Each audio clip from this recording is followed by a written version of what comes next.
नमस्कार, मैं अनीता सिंह आप सभी दर्शकों का अपने मनपसंद अन्नदाता कार्यक्रम में स्वागत करती हूं। किसान हमारे अन्नदाता हैं और उनकी उन्नति में ही राज्य और देश की प्रगति है। ऐसे ही भारतीय किसानों को खेतीबाड़ी से जुड़ी हुई बहुत सी नई लाभकारी जानकारियां देने के लिए हम रोज सुबह आपके साथ आते हैं। तो चलिए कार्यक्रम शुरू करने से पहले देखते हैं क्या है आज के अन्नदाता में।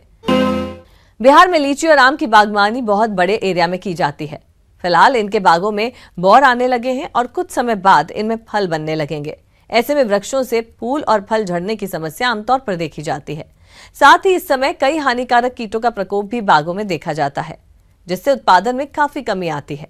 इसलिए लीची और आम के बाग में इस समय कौन कौन से उपायों को अपनाएं, इस बारे में बता रहे हैं डॉक्टर राजेंद्र प्रसाद, केंद्रीय कृषि विश्वविद्यालय पूसा समस्तीपुर के कृषि वैज्ञानिक डॉक्टर अनिल कुमार। आम और लीची के अच्छे फलों की प्राप्ति के लिए बहुत ही आवश्यक है और बड़ा माकूल समय इस समय है कि आप उसके प्रबंधन का कार्य करें। प्रबंधन का मतलब ये होता है कि साफ सफाई और कीड़ों मकोड़ों से बचाव के लिए।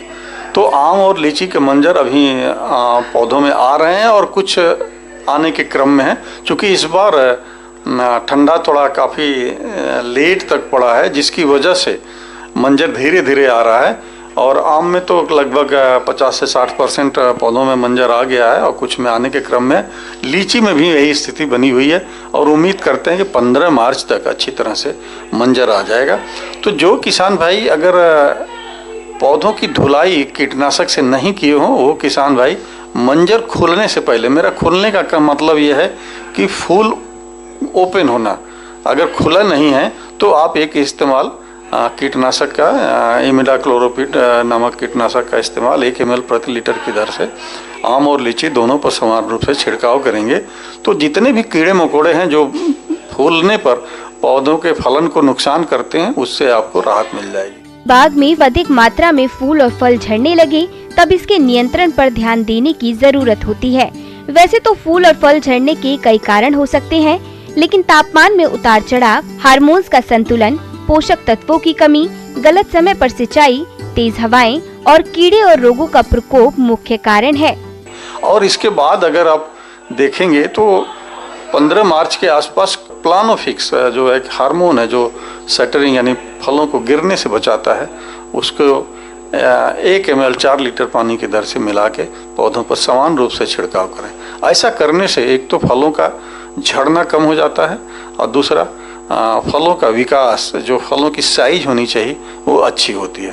लीची के बगीचे में अच्छी फलन और उत्तम गुणवत्ता के लिए मंजर आने के संभावित समय से 3 महीने पहले पौधे में सिंचाई ना करें और अंतर शस्य फसल ना लगाएं। मंजर आने के 30 दिन पहले पौधों पर जिंक सल्फेट 2 ग्राम प्रति लीटर का घोल बनाकर पहला और 15 दिन के बाद दूसरा छिड़काव करने से मंजर एवं फूल अच्छे होते हैं। फूल आते समय पौधों पर कीटनाशी दवा का छिड़काव ना करें और बगीचे में पर्याप्त संख्या में मधुमक्खी के छत्ते रखें।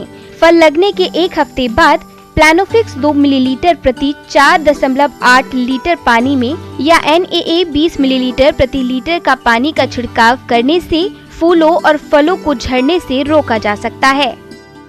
बहुत सारे लीची और आम के मंजरों में दाने बैठ जाएंगे जो मटर के दाने के बराबर आ जाएं, तो उस समय आपको फिर एक दवा का इस्तेमाल करना पड़ेगा। वो दवा आपके फफूंदनाशक के रूप में साफ ले लें या कोई और फफूंदनाशक केमिकल ले लें, जिसका डोज होगा 2 ग्राम प्रति लीटर पानी की दर से।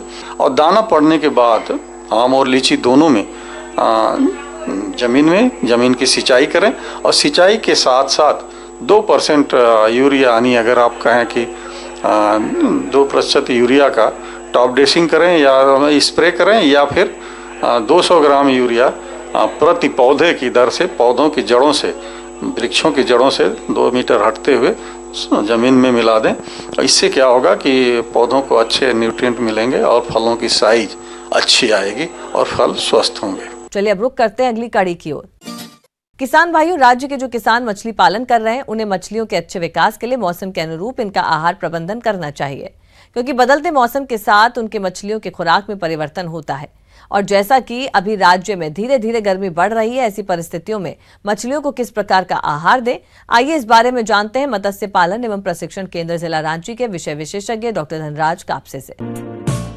आप देख रहे हैं कि जाड़ा जो है अब बीतते जा रहा है और जाड़ा ख़त्म होने के साथ साथ ही जो तापमान है उसमें बढ़ोतरी है। और हम सभी लोग जो मत्स्य पालक हैं हम जानते हैं कि तापमान का मत्स्य पालन से गहरा रिश्ता है। जैसे जैसे टेम्परेचर बढ़ते जाएगा मछलियों में जो भूख है या बोल सकते हैं हम लोग कि जो बढ़त के लिए जो आहार चाहिए उनकी आहार की खपत बढ़ने लगेगी।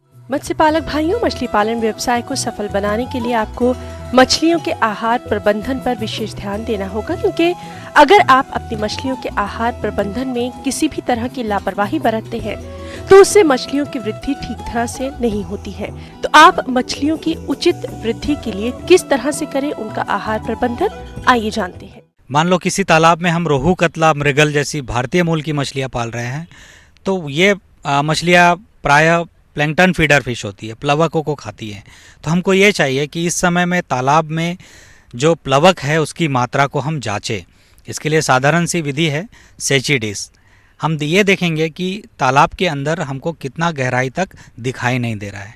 अगर सेची डिश से भी हम नापते हैं और 40 से 60 सेंटीमीटर के जैसे अगर हमको नज़र आती है उसकी रीडिंग्स, तो आप ये समझ सकते हैं कि प्लवक जो है ये अच्छे हैं। लेकिन अगर इससे कम है या ज़्यादा है तो हमको चाहिए कि तालाब में नया पानी भरे उसमें, या तो फिर अगर कम है तो उसको हम मैन्यूरिंग करें। जो किसान भाई बोरों में या खाली बैग में फीड को रखकर उसमें छोटा छोटा छेद करके बाँस से लटका कर पानी में ये आहार देते हैं, उनको भी इस समय देखने की ज़रूरत है कि भाई किस रफ्तार में मछलियाँ आहार ग्रहण कर रही है। उस प्रकार से आप धीरे धीरे जो खाद्य पदार्थ होंगे या मछलियों को जो खाना देना है उसका प्रबंधन करेंगे। पंगेसियस जैसी मछलियाँ जो व्यावसायिक दृष्टिकोण से अधिक घनत्व में पाली जाती है, राज्य में ऐसे बहुत सारे जलाशय हैं जहाँ पर केज एक्वाकल्चर के थ्रू ये मछलियाँ पालते हैं लोग, या तो कोई किसान भाई 1 एकड़ के तालाब में अधिक घनत्व में मछली पालन कर रहा है तो उनके आहार प्रबंधन पे आपको ध्यान देने की आवश्यकता है। आपने देखा होगा कि जाड़ा में मछलियाँ कम खाना खा रही होती थी, लेकिन अब मछलियाँ तालाब के किनारे या तालाब में आपको दिखाई देने लगती है। तो इस समय में पंगेसियस जैसी मछलियों को अगर उनका वज़न 250 ग्राम से 500 ग्राम के बीच में है तो कम से कम 3% उनके शारीरिक भार के अनुरूप आपको मत्स्य आहार देना चाहिए। किसान भाइयों, यदि 100 किलोग्राम मछली का आहार बनाना है तो उसमें चावल का कना 45%, सरसों की खली 45%, हड्डी का चूरा 6%, खनिज लवण 2% और नमक 2% को लेकर मिश्रण बनाएं और पानी को गीला करके जूट या प्लास्टिक में छेद कर तालाब में डालें। याद रहे, मछलियों को आहार सुबह के समय देना उचित रहता है। जैसा हम लोग हमेशा मत्स्य पालन में देखते हैं कि आहार एक बहुत ही इम्पोर्टेंट चीज़ है। आहार में समुचित पोषक तत्व होने चाहिए। उदाहरण के तौर पे उसमें प्रोटीन की मात्रा, अगर बढ़त के लिए मछली है तो कम से कम 25 से 30% प्रोटीन होना चाहिए। आहार अगर आप तालाब पे बनाते हैं तो ये भी बहुत अच्छा एक व्यावसायिक दृष्टिकोण है ज़्यादा से ज़्यादा लाभ कमाने के लिए। आप 1 भाग राइस ब्रैन या हम बोल सकते हैं कि धान का कुंडा और 1 भाग जो होगा सरसों की खल्ली, हम इसको आपस में बराबर मिला के मछलियों की जो संख्या है या मछलियों का जो भार है अनुमानित उसके 3 से 5% शारीरिक भार के प्रतिदिन देने की आवश्यकता है। अब ये मत्स्य आहार मुख्यतः 2 प्रकार के हो सकते हैं। एक तो जो आप खुद तैयार करते हैं जिसको बोलेंगे फार्म मेड फीड, और दूसरा कमर्शियल फीड या फैक्ट्री फॉर्मुलेटेड फीड। ये फॉर्मुलेटेड फीड या तो तालाब के ऊपरी सतह पर तैरते हैं, इनको हम लोग फ्लोटिंग फिश फीड कहते हैं।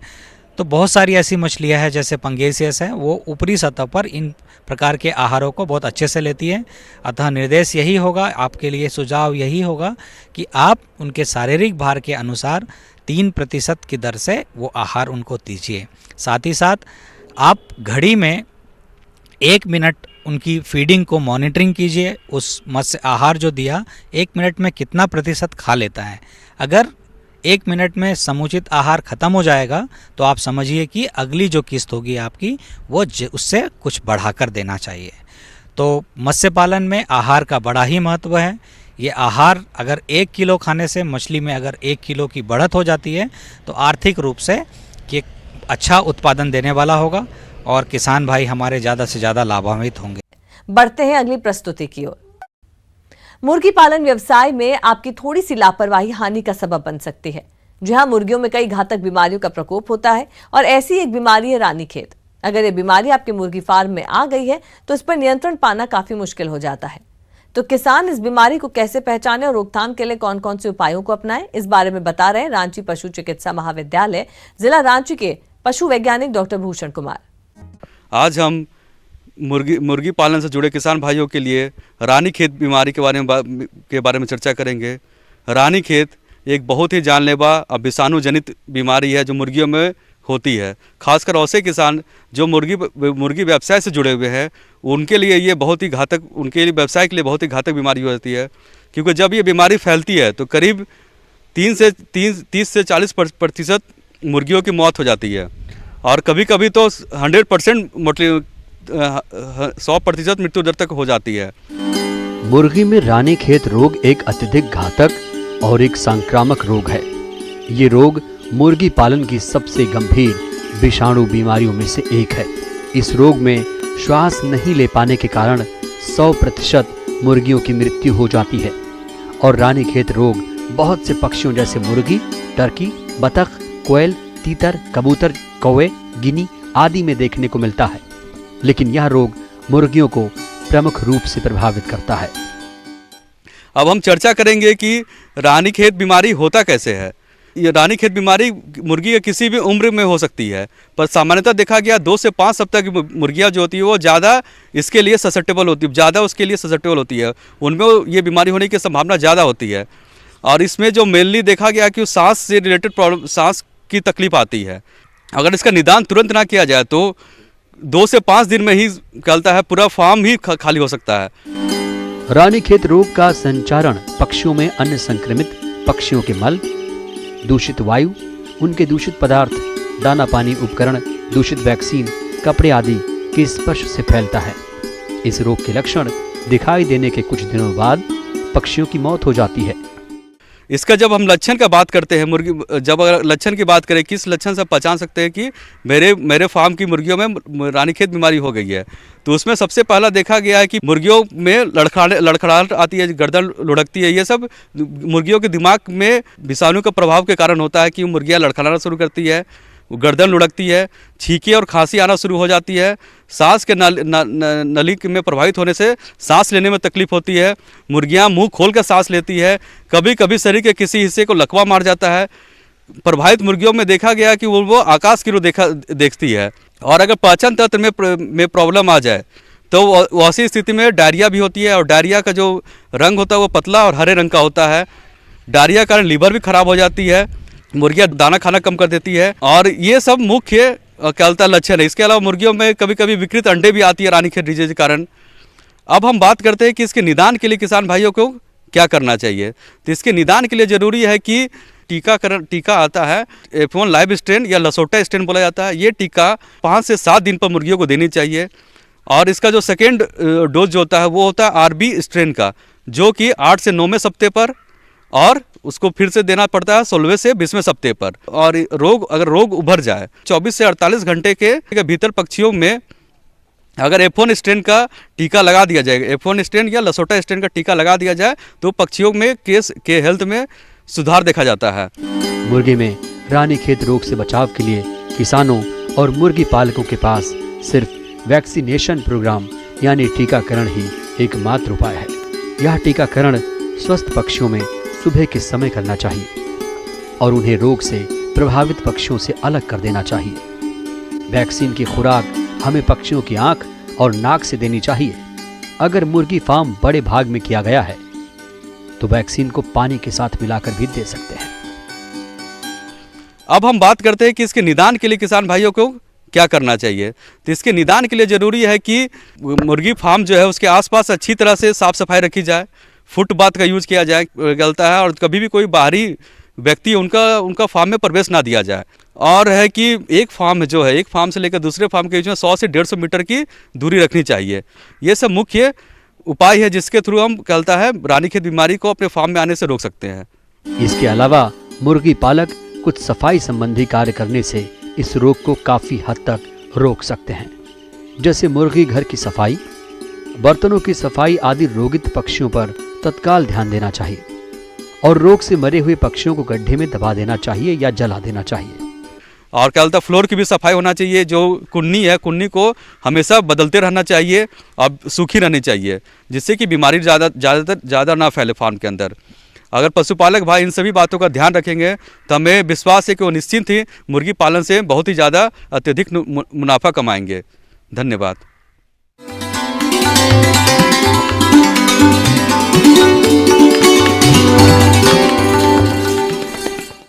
अन्नदाता हेल्पलाइन निशुल्क फोन संपर्क सेवा के माध्यम से आपके द्वारा पूछे गए प्रश्नों में से एक या दो महत्वपूर्ण प्रश्न को हम अपने कार्यक्रम में शामिल करते हैं।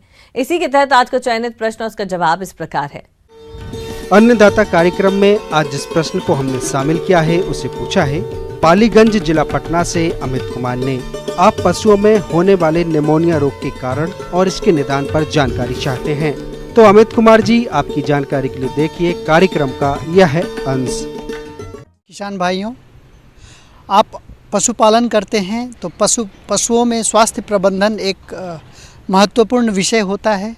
अगर देखा जाए तो ऐसे मौसम में जब ठंड काफ़ी पड़ी हुई है और रुक रुक के बारिश हो रही है, ऐसे में हमारे पशुओं को निमोनिया जैसे बीमारी से बचाना एक बहुत बड़ा चैलेंज है हमारे किसानों के लिए।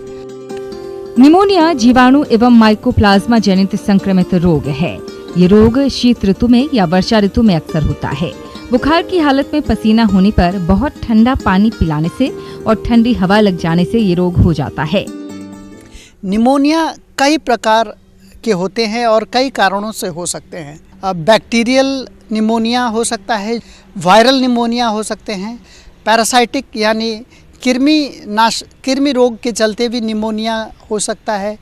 और ख़ास करके तरल दवा खिलाने में अगर उनके फेफड़ा में दवा चली जाए या पानी चला जाए तो उसमें भी एस्पिरेशन निमोनिया जिसे हम कहते हैं वो भी होता है और जानलेवा भी हो सकता है।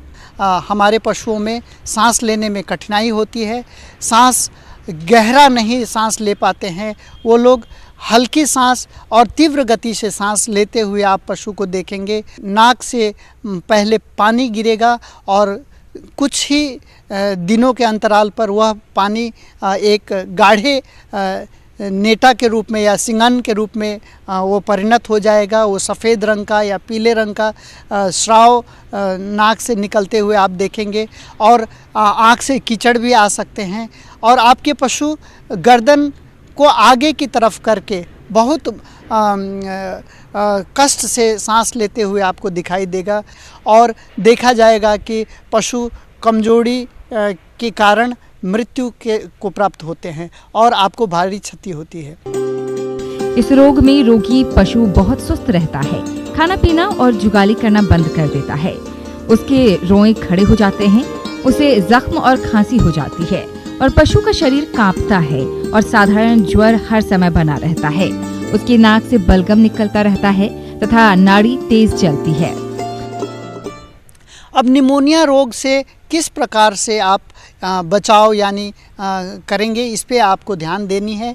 तो हमें ध्यान यह देना है कि जब मौसम में परिवर्तन हो, जब ठंडी हवाएं चल रही हो और हवा में नमी हो, तो ऐसे में उनके आवास में आप ध्यान दें कि बहुत ज़्यादा गीलापन ना हो, आवास का जो फर्श है वो सूखा हो, पशुओं का शरीर गर्म बोरे से हो या पुराने कंबल, एक ओढ़ने का एक चादर रूपी वस्त्र बना सकते हैं।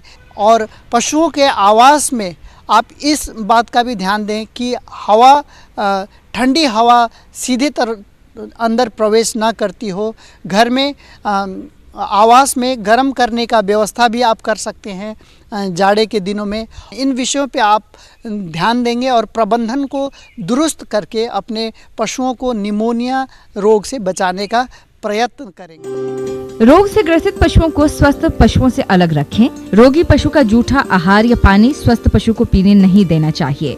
अधिक ठंडा मौसम होने पर पशुओं को पशुशाला में बांधना चाहिए। इसके अलावा पशुशाला में ठंडी हवा रोकने के लिए दरवाजों एवं खिड़कियों पर पर्दे लगा दें। इसके अलावा रोग ग्रसित पशु को नौसादर, सौंठ एवं अजवाइन एक एक तौला को अच्छी तरह से कूटकर 250 ग्राम गुड़ के साथ दिन में 2 बार देने से भी ये रोग नियंत्रित हो जाता है।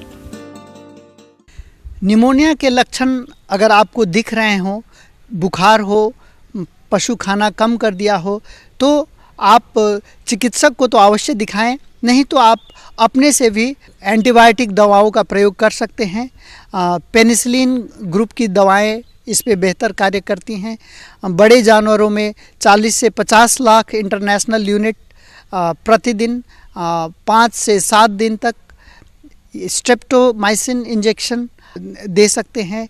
टेट्रासाइक्लिन ग्रुप की दवाओं का आप प्रयोग कर सकते हैं।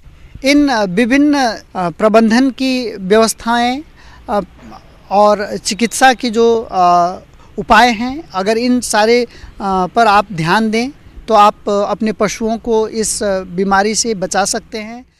अब आइए देखते हैं कल दिखाए जाने वाले कार्यक्रमों की मुख्य झलकियां। गेहूं की फसल में लगने वाले कीट और रोगों की रोकथाम के उपाय।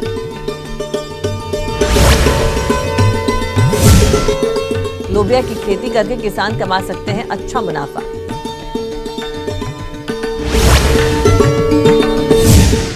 किसान भाइयों, अन्नदाता आपकी सेवा के लिए संकल्परत है। कृषि संबंधित समस्या और सुझावों के लिए आप हमें इस पते पर संपर्क कर सकते हैं। प्रोड्यूसर अन्नदाता, news 18 Bihar Jharkhand, Ramoji film city Hyderabad 501512।